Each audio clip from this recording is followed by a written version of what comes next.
anybody who enters any space where maybe they see great profit or whether it be financial, they'll always be labeled as some type of scamming is going on, Yeah. including Earn Your Leisure. Okay. Now, why do you think you guys are called scammers? Do you think that's just what happens in this field? Or do Yeah. you think people are hating? Or do you think you have done a bad job of messaging to the fans It's a or combination haters? of factors.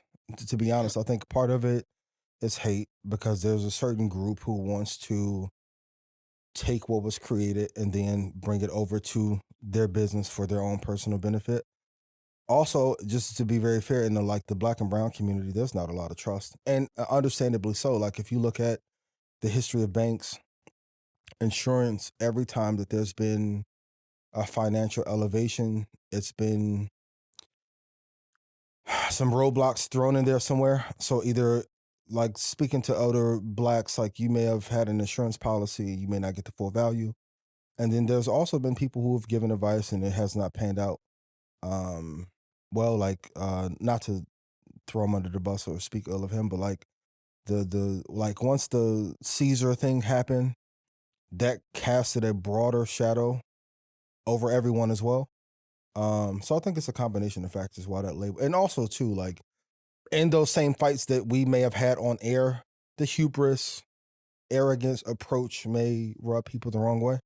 Um, so I think it's a combination of factors, but by no stretch of the imagination have we done any of that. And on top of that, like I can speak for me personally, like I was doing pretty well before the show even started, so there was no incentive. Like I got my claim to fame by giving away investing picks on Facebook, Instagram, and Twitter prior to COVID. So Yeah, I mean, I think the biggest issue, the biggest mountain to climb with this question is I don't get the sense that any of you have done anything. no. Yeah, it's the people that have been on the platform, and I think you hinted at that with people who go to other audiences.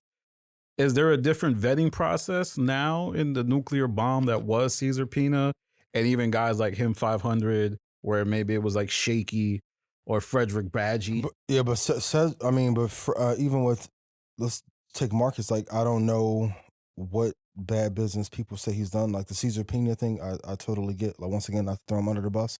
And even with Frederick was my introduction, and I introduced him. But when I met him, he was working at Guggenheim, then BlackRock, and then Meta.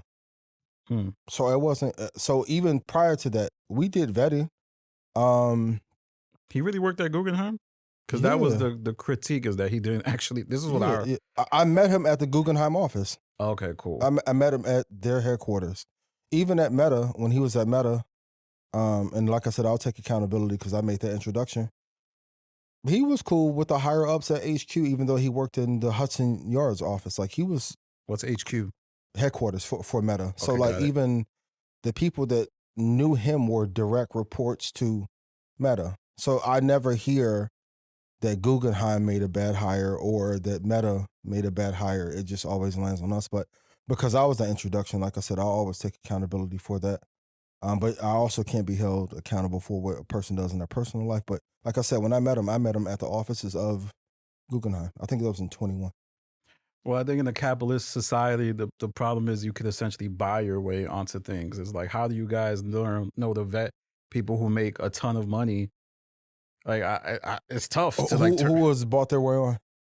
You guys haven't. Well, I don't know if you can speak for other people, but you've never allowed anyone on the platform to buy a spot on the show. No. Okay. Especially on Market Mondays, no. Okay. But I know for their show, no. For Keys' show, no. Okay. Okay. Cool. And even for Market Mondays, I don't even want a whole bunch of guests on anyway. Like the people that I have had on, some of our favorite guests, like were people that inspired me before I was known, like Josh Brown, Mark Cuban, Michael Batnick has been on, Mike Novogratz.